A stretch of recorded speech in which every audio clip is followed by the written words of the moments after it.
स्वागत है आप सभी का। कैसे हैं आप सभी लोग। उम्मीद करता हूं आप सभी लोग अच्छे होंगे और अपने एग्ज़ाम की तैयारी बेहतर तरीके से कर रहे होंगे। दोस्तों, इस वीडियो में एनटीपीसी जीके के टॉप इम्पोर्टेंट क्वेश्चन देखने वाला हूं, जो हाल ही क्वेश्चन जो है वो रेलवे में पूछे गए हैं, और ऐसे क्वेश्चन देखने वाला हूं जो लगातार एग्ज़ामों में पूछे जा रहे हैं। तो आपको क्या करना है, इस वीडियो को शुरू से लेकर लास्ट तक ज़रूर देखना है। आपको इस वीडियो से 3 से 4 नंबर दोस्त आपको मिलने वाले हैं, इसलिए आपको क्या करना है, शुरू से लेकर कंप्लीट आपको देखना है। और वीडियो को लाइक कर देना है। आपको चैनल में न्यू है, चैनल को सब्सक्राइब कर देना है। आपको इस चैनल पर रेलवे संबंधित क्लासेस आपको मिलती हैं, इसलिए आपको इस चैनल को सब्सक्राइब कर लेना है। चलिए दोस्त, वीडियो स्टार्ट करते हैं। उसके पहले मैं आपको एक छोटी सी जानकारी बता देना चाहता हूँ। अगर आपको पीडीएफ चाहिए, रेलवे की सभी परीक्षाओं के लिए अगर आपको पीडीएफ चाहिए, NTPC, group D, LP technician, RPF, JE, SI, अगर दोस्त किसी भी एग्ज़ाम की तैयारी आप कर रहे हैं, अगर आपको पीडीएफ चाहिए, पी बाई क्यू यानी प्रीवियस ईयर क्वेश्चन पेपर जो रेलवे में एग्ज़ाम में पूछे गए क्वेश्चन पेपर हैं, सामान्य विज्ञान के 10,000 प्लस क्वेश्चन का, सामान्य ज्ञान के 10,000 प्लस क्वेश्चन, रीजनिंग के 10,000 प्लस क्वेश्चन का पीडीएफ, मैथ के 10,000 प्लस क्वेश्चन का पीडीएफ, ये आपको व्हाट्सअप नंबर आप इसमें देखेंगे तो 9238339143, इस व्हाट्सअप नंबर पर आपको ये पीडीएफ मात्र ये 499 की पीडीएफ आपको 99 पर ये स्पेशल ऑफर आपके लिए लाया गया है। तो आप देरी मत कीजिए, ये चारों सब्जेक्ट जो है आपको ओनली 99 रुपये में आपको सभी पीडीएफ आपके व्हाट्सअप नंबर पर ही भेज दी जाएगी, इसलिए आप ज़रूर ले लीजिए। और इसमें जो है क्वेश्चन पीवाईक्यू क्वेश्चन के साथ साथ आपको सॉल्यूशन भी मिल जाएगा, ये आपके लिए बहुत अच्छे की बात है। तो आप ज़रूर इसको परचेज़ कर लीजिए। और इसमें क्या है कि आपको 29 रुपये अगर आप एक सब्जेक्ट का लेना चाहते हैं तो प्रति सब्जेक्ट की जो इसमें फ़ीस रखी गई है, डाटा चार्ज ओनली 29 रुपये ये फ़ीस रखी गई है। ये कंप्लीट सिलेबस आपको मात्र 99 पर पीडीएफ जो है वो प्रोवाइड कर दी जाएगी। तो आपको क्या करना है, इस नंबर पर व्हाट्सअप करना है और आपको व्हाट्सएप पर ही पीडीएफ प्रोवाइड कर दी जाएगी। चलिए अब क्वेश्चन पर आते हैं। चलिए, ये रहा इस वीडियो का पहला क्वेश्चन। जल्दी से दोस्त इसका आंसर बताइए, आपके पास टाइम बहुत कम है, इसलिए सुपरफास्ट तरीके से सभी क्वेश्चन देखेंगे। पहला क्वेश्चन है, बौद्ध ग्रंथों का अध्ययन करने के लिए विजयवाड़ा में कौन सी चीनी विद्वान रहा। बौद्ध ग्रंथों का अध्ययन करने के लिए विजयवाड़ा में कौन सा चीनी विद्वान रहा। तो इसका आंसर आप लोग कमेंट कीजिए क्या होगा। इसका जो आंसर हो जाएगा वो कौन सा होगा, ये होगा जुआन जंग। कौन होगा, जुआन जंग जो हो जाएगा, इसका सही जवाब हो जाएगा। बौद्ध ग्रंथों का अध्ययन करने के लिए विजयवाड़ा में कौन सी चीनी विद्वान रहा, जुआन जंग, यानी ऑप्शन नंबर सी इस क्वेश्चन का सही जवाब हो जाएगा। सभी जो क्वेश्चन है वो पूछे गए सवाल हैं, तो आपको कंप्लीट देखना है। बोध गया किस भारतीय राज्य में स्थित है। चलिए, बोध गया जो है वो किस भारतीय राज्य में स्थित है। तो बोध गया की बात करें तो ये कहाँ स्थित है, ये स्थित है बिहार में। कहाँ स्थित है, बिहार राज्य में स्थित है, यानी ऑप्शन नंबर सी इस क्वेश्चन का सही जवाब हो जाएगा। बोध गया किस भारतीय राज्य में स्थित है, तो बिहार में स्थित है। बोध से बा आ रहा है, इसमें भी बोध, यानी इस ट्रिक से आपको याद रखना है। बिहार में जो बोध गया है वो स्थित है। चलिए नेक्स्ट क्वेश्चन ये रहा आपका, इसका आंसर बताइए। गौतम बुद्ध ने अपने उपदेशों में जनसाधारण की भाषा का प्रयोग किया। कौन सी जनसाधारण भाषा का जो है गौतम बुद्ध ने अपने उपदेशों में प्रयोग किया था। तो कौन सा भाषा का प्रयोग किए थे आपको बताना है। तो अपने उपदेशों में जो भाषा का प्रयोग किए थे वो किए थे कौन सा, पाली भाषा। पाली भाषा, यानी ऑप्शन नंबर डी इस क्वेश्चन का सही जवाब हो जाएगा। चलिए नेक्स्ट क्वेश्चन है, जातक कथाओं में जीवन का वर्णन मिलता है कि जन्म और उनके पूर्व। जातक कथाओं में जातक कथाओं में किनके जीवन का वर्णन जो है वो मिलता है। तो ये मिलता है किनके जीवन का, भगवान बुद्ध के। किसके, भगवान बुद्ध के, यानी ऑप्शन नंबर ए इस क्वेश्चन का सही जवाब हो जाएगा। नेक्स्ट क्वेश्चन ये रहा आपका, इसके आंसर बताइए। जैन धर्म और बौद्ध धर्म के उदय में भारत में ईसा पूर्व खालिस्तान शताब्दी में धार्मिक अशांति देखी गई थी। कौन सी ईसा पूर्व में जो है शताब्दी में जो है वो धार्मिक अशांति देखी गई थी जैन धर्म और बुद्ध धर्म के उदय में। तो इसका सही जवाब क्या होगा? इसका सही जवाब हो जाएगा छठी। कौन सा होगा? छठी, यानी ऑप्शन नंबर 20 क्वेश्चन का सही जवाब हो जाएगा। चलिए नेक्स्ट क्वेश्चन ये रहा आपका, इसका आंसर बताइए। गौतम बुद्ध की माँ का नाम क्या था? गौतम बुद्ध की माँ का नाम आपको बताना है क्या था। गौतम बुद्ध की माँ का नाम था माया। क्या नाम था? माया था। ऑप्शन नंबर ए इस क्वेश्चन का सही जवाब हो जाएगा। गौतम बुद्ध की माँ का नाम क्या था? तो माया, ठीक है, सही जवाब हो जाएगा। नेक्स्ट क्वेश्चन ये है गौतम, ठीक है, ग्रुप डी में पूछा गया है, बौद्ध धर्म में दिए गए आचार के नियम खालिस्तान और पंचशील सिद्धांत के नाम से जाने जाते हैं। बौद्ध धर्म में दिए गए आचार के नियम और पंचशील सिद्धांत के नाम से कौन जाना जाता है? ये आपको बताना है। तो ये जाने जाते हैं, कौन जाने जाते हैं, ठीक है।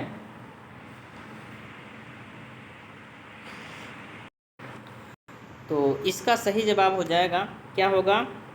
इसका सही जवाब जो हो जाएगा वो हो जाएगा अष्टांगिक मार्ग। क्या होगा? अष्टांगिक मार्ग, यानी ऑप्शन नंबर 20 क्वेश्चन का सही जवाब हो जाएगा। नेक्स्ट क्वेश्चन ये रहा आपका, इसका आंसर बताइए। खालिस्तान वास्तुकला में मुख्य रूप से चैत्य विहार, स्तूप और स्तंभ होते हैं। तो इसका आपको सही जवाब बताना है। बताइए इसका सही जवाब जो होगा वो क्या होगा। खालिस्तान वास्तुकला में मुख्य रूप से चैत्य जो है और विहार, ठीक है, चैत्य विहार जो है, ठीक है, विहार, स्तूप और स्तंभ होते हैं, ये होते थे, ठीक है, ये होते रहे कौन सा? बौद्ध, ठीक है, बौद्ध, यानी ऑप्शन नंबर 20 क्वेश्चन का सही जवाब हो जाएगा। नेक्स्ट क्वेश्चन देखते हैं। नेक्स्ट क्वेश्चन ये रहा आपका, बौद्ध तीर्थ स्थान दांत का मंदिर यहाँ स्थित है। दोस्त जो है बौद्ध है ना, तीर्थ स्थान दांत का मंदिर दोस्त कहाँ स्थित है ये आपको बताना है, ठीक है। तो कहाँ स्थित है? ये स्थित है श्रीलंका में। कहाँ स्थित है? श्रीलंका में स्थित है। श्रीलंका इस क्वेश्चन का सही जवाब हो जाएगा। कहाँ स्थित है? श्रीलंका में, ठीक, एनटीपीसी में पूछा गया क्वेश्चन है। नेक्स्ट क्वेश्चन ये रहा, ठीक है, बोरोबुडर बौद्ध मंदिर कहाँ स्थित है? ये कहाँ स्थित है? तो ये जो है ये स्थित है इंडोनेशिया में। कहाँ स्थित है? इंडोनेशिया में स्थित है, यानी ऑप्शन नंबर सी इस क्वेश्चन का सही जवाब हो जाएगा। नेक्स्ट क्वेश्चन ये रहा आपका, इसका आंसर बताइए कि यहाँ यह मानते हैं कि भगवान बुद्ध ने अपनी पहला उपदेश दिया था, उस स्मारक का नाम बताएं और जिसे seat of the Holi Buddha भी कहा जाता है। चलिए उस स्मारक का हमें नाम बताना है जहाँ भगवान बुद्ध ने अपना पहला उपदेश दिया था, जिसे हम क्या कहते हैं? City of the Holi Buddha. क्या कहते हैं? Seat of the Holi Buddha कहते हैं। तो इसका सही जवाब जो हो जाएगा वो हो जाएगा ठीक है, धमेक स्तूप यानी सारनाथ। क्या होगा? धमेक स्तूप यानी सारनाथ, यानी ऑप्शन नंबर ए इस क्वेश्चन का सही जवाब हो जाएगा। एनटीपीसी में पूछा गया क्वेश्चन है। नेक्स्ट क्वेश्चन जो एनटीपीसी में पूछा गया क्वेश्चन है, निम्नलिखित में से कौन सा एक बुद्ध की शिक्षाओं का संग्रह है? चलिए निम्नलिखित में से कौन सा एक बुद्ध की शिक्षाओं का संग्रह है? इसमें से आपको बताना है कौन सा जो है वो, ठीक है, बुद्ध की शिक्षाओं का संग्रह है। चलिए बताइए इसका सही जवाब हो जाएगा, वो जाएगा त्रिपिटक। क्या होगा? त्रिपिटक, यानी ऑप्शन नंबर डी इस क्वेश्चन का सही जवाब हो जाएगा। अगला क्वेश्चन, इसका आंसर आप सभी लोग बताइएगा क्या होगा। चलिए कमेंट कीजिए इसका आंसर क्या होगा। भारत का एक धर्म, ठीक है, जोरोआस्ट्रियन मुख्य रूप से किस राज्य में पाया जाता है? भारत का एक धर्म जोरोआस्ट्रियन जो है मुख्य रूप से किस राज्य में पाया जाता है? तो ये जो है ये पाया जाता है महाराष्ट्र में। कहाँ पाया जाता है? महाराष्ट्र में पाया जाता है, यानी ऑप्शन नंबर ए हो जाएगा। एनटीपीसी में पूछा गया क्वेश्चन है। नेक्स्ट क्वेश्चन ये रहा आपका, इसका आंसर आप सभी लोग बताएंगे। नीचे शब्दों के 4 युग्म दिए गए हैं, जिनमें से 3 किसी तरीके से एक समान है और एक युग्म जो है भिन्न है। कौन सा युग्म जो है शेष से भिन्न है? इसमें हमें बताना है कौन सा जो युग्म है वो भिन्न है, ठीक है, कौन सा युग्म जो है वो भिन्न है। इसमें हम देखेंगे तो त्रिपिटक जो है वो बौद्ध का हो जाएगा, ये भी ठीक है। तोरा जो होगा वो हो जाएगा यहूदी, ये भी सही है। और इसमें हो जाएगा अवेस्ता, ये भी पारसी हो जाएगा। लेकिन जो है मंदिर, ठीक है, मंदिर जो है वो हिंदू, ठीक है, मंदिर जो है वो हिंदू, ये सबसे भिन्न है, क्या है, ये सबसे भिन्न है, ठीक है, ठीक है। अब रिश्ता पारसी तथा जो, ठीक है, और ये जो है तोरा जो हो जाएगा ये अयहूदी, त्रिपटी जो है बुद्ध का क्या है, ये एक ग्रंथ है, सभी क्या है, ये ग्रंथ, क्या है, ग्रंथ हैं, ठीक है, ये सभी चीज़ें क्या है, ग्रंथ हैं। लेकिन जो हमारा है मंदिर, ठीक है, मंदिर जो है वो हिंदू का है पूजा करने का स्थान, तो ये क्या है, एक स्थान है, और ये सभी चीज़ जो हैं वो ग्रंथ हैं, ठीक है, क्या है, ग्रंथ है, ये एक क्या है, स्थान है पूजा करने के लिए, मंदिर हो गया हिंदू के लिए। चलिए, तो इसका सही जवाब हो जाएगा ऑप्शन नंबर डी, जो सबसे भिन्न है। नेक्स्ट क्वेश्चन ये रहा कि जैन अवस्था, ठीक है, जैन अवस्था के साथ खालिस्तान जुड़ा हुआ है, जैन अवस्था के साथ खालिस्तान जुड़ा हुआ है, तो जैन अवस्था के साथ जो जुड़ा हुआ है वो जुड़ा हुआ है पारसी धर्म, कौन सा, पारसी धर्म जुड़ा हुआ है, एनटीपीसी में पूछा गया क्वेश्चन है। दोस्तों अगर वीडियो पसंद आ रहे तो वीडियो को जल्दी से लाइक कर दीजिए, चैनल पर न्यू चैनल को सब्सक्राइब कर लीजिए और अपने दोस्तों के साथ जल्दी से शेयर करके आइए। चलिए, यहूदी किस धर्म का पालन करते हैं, यहूदी जो है वो किस धर्म का पालन करते हैं, तो यहूदी जो है वो यहूदी धर्म का पालन करते हैं, किसका, यहूदी धर्म का पालन करते हैं, ठीक। नेक्स्ट क्वेश्चन ये रहा, एनटीपीसी में पूछा गया क्वेश्चन है, निम्नलिखित में से कौन सा यहूदी धर्म से संबंधित है, निम्नलिखित में से कौन सा जो है यहूदी धर्म से संबंधित है, तो यहूदी धर्म से जो संबंधित है वो है तोरा, कौन सा है, तोरा जो है वो यहूदी धर्म से संबंधित है, पिछले क्वेश्चन में अभी आया रहा, यानी ऑप्शन नंबर सी इस क्वेश्चन का सही जवाब हो जाएगा। नेक्स्ट क्वेश्चन ये रहा, एनटीपीसी में पूछा गया क्वेश्चन है, स्टेज 2 में पाटलिपुत्र, ठीक है, पाटलिपुत्र में स्थानांतरित होने से पहले निम्न में से कौन सा कई वर्षों तक मगध की राजधानी थी, पाटलिपुत्र, ठीक है, में स्थानांतरित होने से पहले निम्नलिखित में से कौन सा जो है वो कई वर्षों तक जो है मगध की राजधानी रही, तो कौन से जो है वो मगध की राजधानी रही, ये हमें बताना है। तो ये जो है ये राजगृह जो है, ठीक है, राजगृह जो है वो कई वर्षों तक मगध की राजधानी रही, यानी ऑप्शन नंबर 20 क्वेश्चन का सही जवाब हो जाएगा, क्या होगा, option number B. Next question ये रहा, और जो, ठीक है, लौरिया नंदगढ़ स्तंभ में खाली स्थान स्थित है, लौरिया नंदगढ़ स्तंभ में खाली स्थान स्थित है, कहाँ स्थित है ये, तो ये स्थित है चंपारण में, कहाँ स्थित है, चंपारण, एनटीपीसी स्टेज 2 में पूछा सवाल है, कहाँ स्थित है, चंपारण में, ठीक है, लौरिया नंद, ठीक है, नंदनगढ़ स्तंभ में स्थित है, ये चंपारण में स्थित है। नेक्स्ट क्वेश्चन ये रहा आपका, इसका आंसर आप सभी लोग बताएंगे, किस मौर्य सम्राट ने लगभग 287 से लेकर 268 से 231 ईसा पूर्व अपने शासनकाल के दौरान शिलाओं और स्तंभों पर अपने लेख उत्कीर्ण करवाए थे, तो किसने करवाए थे, एनटीपीसी स्टेज 2 में पूछा गया क्वेश्चन है, ये करवाए थे दोस्त अशोक, कौन करवाए थे, अशोक, यानी ऑप्शन नंबर 20 क्वेश्चन का सही जवाब हो जाएगा। नेक्स्ट क्वेश्चन ये रहा आपका, सम्राट अशोक का पितामह कौन था, सम्राट अशोक का जो था वो पितामह कौन था, ये आपको बताना है, सम्राट अशोक का पितामह, एनटीपीसी स्टेज 2 में पूछा गया क्वेश्चन है, सम्राट अशोक का पितामह कौन था, तो इसका पितामह थे चंद्रगुप्त मौर्य, कौन थे, चंद्रगुप्त मौर्य, यानी ऑप्शन नंबर ए इस क्वेश्चन का सही जवाब हो जाएगा। नेक्स्ट क्वेश्चन ये रहा आपका, इसका आंसर आप सभी लोग बताएंगे, निम्न में से कौन सा स्थल आधुनिक गुजरात में स्थित है जहां अशोक के शिलालेख अवस्थित हैं, निम्नलिखित में से कौन सा स्थल आधुनिक गुजरात में स्थित है जहां अशोक के शिलालेख स्थित हैं। चलिए, एनटीपीसी स्टेज 2 में पूछा गया क्वेश्चन है, इसका सही जवाब जो हो जाएगा वो क्या होगा, क्या होगा इसका सही जवाब, इसका सही जवाब हो जाएगा गिरनार, क्या होगा, गिरनार, यानी ऑप्शन नंबर सी इस क्वेश्चन का सही जवाब होगा। नेक्स्ट क्वेश्चन ये रहा, इसका आंसर आप सभी लोग बताएंगे, लगभग 260 ईसा पूर्व किस मौर्य सम्राट ने कलिंग को जीतने के लिए सैन्य अभियान नेतृत्व किया था, लगभग 260 ईसा पूर्व किस सम्राट ने कलिंग को जीतने के लिए सैन्य अभियान, ठीक है, अभियान का नेतृत्व किया था, एनटीपीसी स्टेज 2 में पूछा गया क्वेश्चन है, इस क्वेश्चन का सही जवाब हो जाएगा, ठीक है, अशोक, क्या होगा, अशोक इस क्वेश्चन का सही जवाब हो जाएगा, ऑप्शन नंबर सी, ठीक है, कलिंग को जीतने के लिए सैन्य अभियान नेतृत्व किसने किया था, अशोक जी, ठीक है। चलिए, नेक्स्ट क्वेश्चन ये रहा, एनटीपीसी स्टेज 2 में पूछा गया क्वेश्चन है, अशोक के अधिकांश शिलालेख खालिस्तान भाषा में थे, जबकि उपमहाद्वीप के उत्तर पश्चिम में पाए गए शिलालेख आरंभिक और यूनानी भाषा में थे। चलिए, अशोक के अधिकांश शिलालेख जो थे वो किस भाषा में थे, ये हमसे पूछा गया है। तो ये थे, ठीक है, कौन से भाषा में थे, तो प्राकृतिक भाषा में थे। किसमें? प्राकृतिक भाषा, यानी ऑप्शन नंबर कौन सा होगा? बी इस क्वेश्चन का सही जवाब हो जाएगा। ठीक है, सी इस क्वेश्चन का सही जवाब हो जाएगा, प्राकृत। चलिए, नेक्स्ट क्वेश्चन ये रहा आपका, इसका आंसर आप सभी लोग बताएंगे। एनटीपीसी में पूछा गया क्वेश्चन है, मौर्य शासन के दौरान निम्नलिखित में से किस प्रांत को कर्नाटक में सोने की खान का केंद्र माना जाता था? चलिए बताइए, मौर्य शासन के दौरान निम्नलिखित में से किस प्रांत को कर्नाटक में सोने की खान का केंद्र माना जाता था? तो किसको माना जाता रहा? ये माना जाता रहा सुवर्णगिरी को। किसको?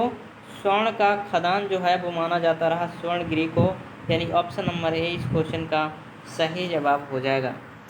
चलिए, नेक्स्ट क्वेश्चन ये रहा आपका, इसका आंसर आप सभी लोग बताएंगे क्या होगा। सेल्यूकस निकेटर नामक शासक द्वारा ठीक है, मैग्स्थनीज नामक राजदूत को चंद्रगुप्त मौर्य के दरबार में भेजा गया था। सेल्यूकस, ठीक है, निकेटर नामक शासक द्वारा मैग्नीस नामक राजपूत को चंद्रगुप्त मौर्य के दरबार में भेजा गया था। तो ये भेजा गया था कहाँ? चीनी, अरबी, फारसी, यूनानी। एनटीपीसी में पूछा गया सवाल है, तो इसका जो सही जवाब हो जाएगा दोस्त वो क्या होगा, आप लोग बताएंगे इसका सही जवाब जो है वो क्या होगा। ठीक है, ऑप्शन, ठीक है, इसका जो सही जवाब हो जाएगा ऑप्शन नंबर डी होगा। क्या होगा दोस्त? ऑप्शन नंबर डी हो जाएगा, यूनानी। क्या होगा? यूनानी, यानी ऑप्शन नंबर डी इस क्वेश्चन का सही जवाब हो जाएगा। नेक्स्ट क्वेश्चन ये रहा, मौर्य शासक अशोक द्वारा निर्मित सारनाथ सिंह चतुर्मुख खालिस्तान से बना था। मौर्य शासक अशोक द्वारा निर्मित सारनाथ सिंह चतुर्मुख से खालिस्तान किससे बना था? लोहा, अभ्रक, बलुआ पत्थर, संगमरमर। एनटीपीसी में पूछा गया सवाल है। तो ये जो बनाया गया था, ये बनाया गया था दोस्त बलुआ पत्थर से। किससे? बलुआ पत्थर से ये बनाया गया था, यानी ऑप्शन नंबर सी इस क्वेश्चन का सही जवाब हो जाएगा।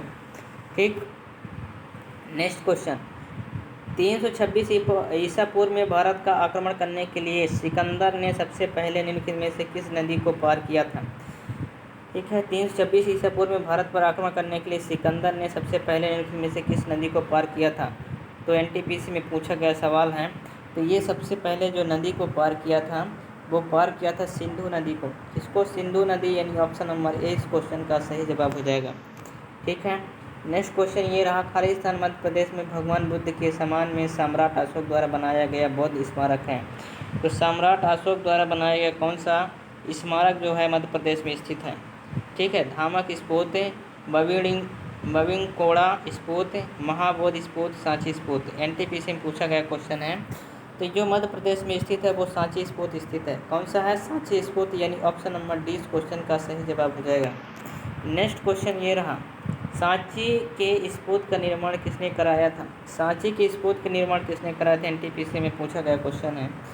ये करवाए थे, सांची जो है वो स्पोत का निर्माण किसने कराया था? अभी पिछला क्वेश्चन में आया सम्राट अशोक। ठीक है, सम्राट अशोक, यानी ऑप्शन नंबर ए इस क्वेश्चन का सही जवाब हो जाएगा।